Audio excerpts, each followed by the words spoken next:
enfermagem e auditoria.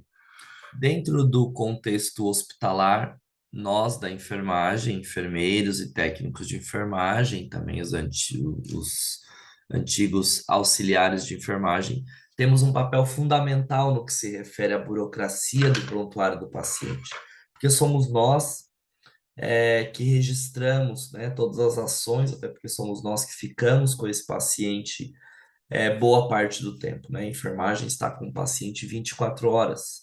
Então, os registros do prontuário se deve muito ao profissional da enfermagem, que vai ficar ali realizando suas atividades e também instigando os colegas a preencherem suas contribuições dentro da anotação de enfermagem. Quando se fala, então, na assistência de enfermagem dentro da auditoria, uma das coisas que se deve levar muito em consideração são as checagens, né? Então, com relação às medicações, a partir do momento que você vai administrar essas medicações, você volta ao prontuário e você checa imediatamente, né? Não é coerente e até corre o risco de errar porque cai no esquecimento, você administrar as medicações desde o início do plantão e só deixar para checar ao final do plantão. A anotação de enfermagem a gente faz ao final do plantão, porque vai ser feito ao final do nosso turno por tudo que a gente fez com o paciente. Agora, a checagem de medicação, à medida que eu for administrando uma medicação, eu já vou checando, porque tem a auditoria concorrente, que é aquela auditoria que vai estar o tempo todo olhando esse paciente e esse prontuário, esses documentos, então corre o risco da auditoria concorrente passar e você não tiver checado uma medicação de meia hora atrás, de uma hora atrás. Então, por esse motivo, é importante que a gente a cheque imediatamente. Nunca checar antes de administrar, óbvio, pela lógica, porque eu posso chegar no quarto desse paciente e esse paciente estiver ausente. Esse paciente tem que fazer algum tipo de exame, esse paciente não quer tomar medicação, esse paciente se recusou, né? Ou ele teve alguma complicação, um agravamento, até um óbito mesmo. E se eu checar antes de administrar, eu estou indo contra o que é o ideal, né? E eu estou indo totalmente incoerente também com a profissão. Atentar para as medicações fracionadas, então, tudo aquilo que é fracionado, que são aqueles frascos de medicação que é multidose, que vem um frasco para a unidade inteira.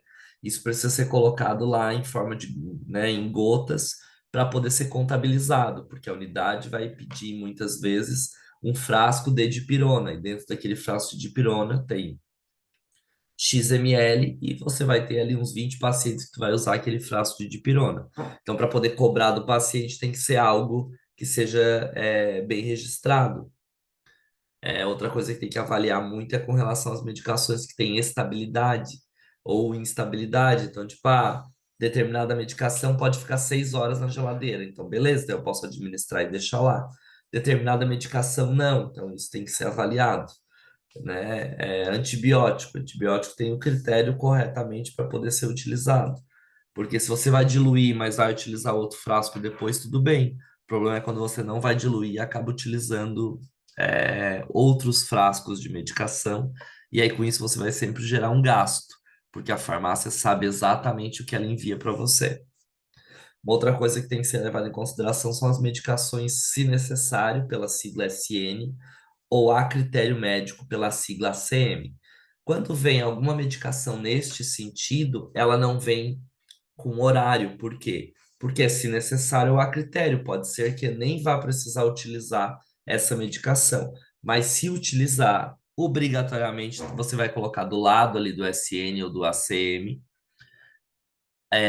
qual foi o horário que você está administrando, né, para todo mundo estar ciente de que essa medicação foi preciso por uma indicação do paciente ou por uma indicação do médico, naquele determinado horário, e a gente vai checar da mesma forma, né? Os soros e as medicações contínuas, checar a cada horário. Então, tem 2 frascos para iniciar de soro, um ao meio-dia e outro às 3 da tarde. Eu vou checar aqueles frascos ali para eu poder saber que esses 2 horários no meu plantão foi administrado esses 2 frascos de soro. Qualquer medicação que o paciente não está, que ele está ausente do quarto, ou que ele não queira, que ele se recuse, que ele vomite, a gente bola, né, e justifica o porquê da não administração. A glicemia capilar, né, que é feita com o glicosímetro, que é o aparelho de glicose, para poder aferir quais são os níveis de glicose desse paciente a nível capilar, é feito então com um glicosímetro baseado na prescrição médica, né? Já tem na própria folha de HGT, que é a folha do hemoglicoteste, tabelas onde a gente vai colocar horário e valores. E aí lá na prescrição já está dizendo, a partir de tanto precisa ser feito uma correção com insulina. Então isso também precisa ser analisado para a gente administrar insulina somente quando há necessidade e não desnecessariamente. Então, numa ficha de controle de glicose, né, de glicemia, a gente consegue analisar isso e ir registrando, porque lá na hora que isso bater na auditoria, a auditoria vai olhar exatamente essa ficha lá no prontuário para saber, né? Tem 3 horários de HGT, de hemoglicoteste, e tem 2 horários de insulina. Então, significa que um HGT deu bom e não foi preciso fazer. Ah, não. Tem só 2 horários de HGT e tem 3 administrações de insulina. Então foi feita uma insulina fora do horário do HGT. Tem que analisar para fazer a correção. Então é importante. A gente anota na ficha de HGT a quantidade de insulina também, porque aquele frasco é multidose, ele é para todos, principalmente se for, né, as insulinas mais comuns de geladeira, com exceção de seringa, né, insulina e bolos, que daí é a insulina do paciente mesmo, o contrário, fica um frasco multidose na geladeira do posto de enfermagem, né? As sondas, né? Então, qualquer tipo de sonda de dispositivos, nasogástrica, nasointeral, sonda vesical, sonda de alívio, são sempre prescritos pelo médico. A realização destas sondagens, das demora, alívio vesical, de demora e de alívio nasogástrico e nasointeral, ela é do enfermeiro. O técnico pode auxiliar, mas a obrigatoriedade é do enfermeiro, só que com a justificativa médica, né? Com a prescrição médica. Aspirar vias aéreas, eu preciso aspirar o tempo todo. Então, eu sempre vou fazer essa aspiração baseado na prescrição e eu vou sempre checar. O médico está pedindo ou o enfermeiro para eu aspirar 3 vezes. Eu vou lá e aspiro 3 vezes e eu vou checar as 3 vezes.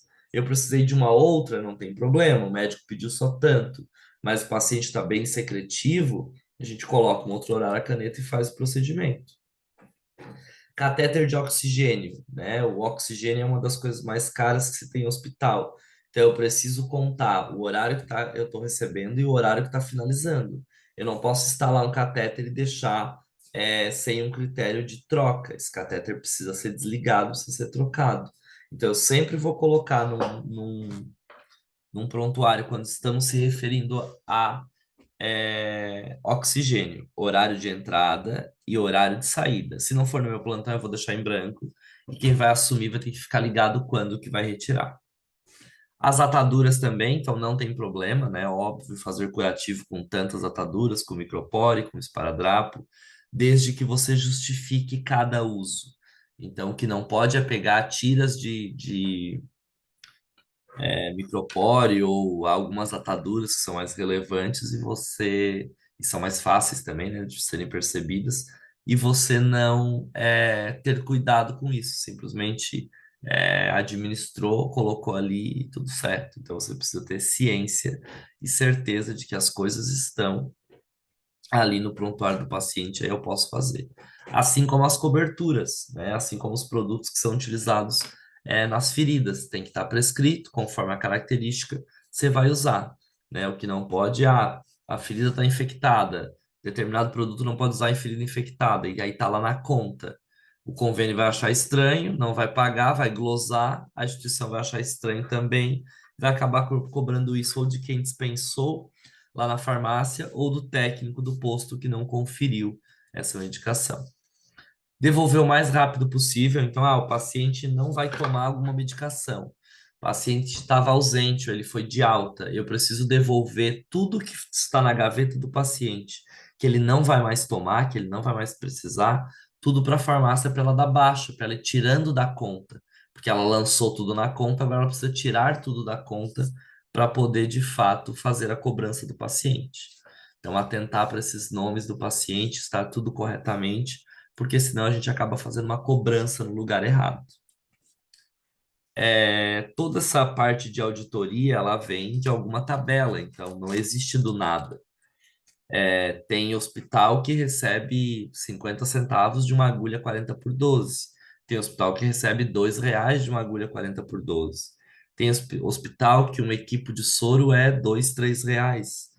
Tem hospital que um equipe de soro é 9, então isso vai variar muito conforme negociações que são feitas entre os convênios e os hospitais. E por essa tabela aí que se chama Brasíndice, que ela vai analisar esse índice aí de materiais e medicamentos dentro do hospital ou dentro de qualquer instituição. Existe a Brasíndice e a Simpro, são duas tabelas para basear em pagamentos de instituição.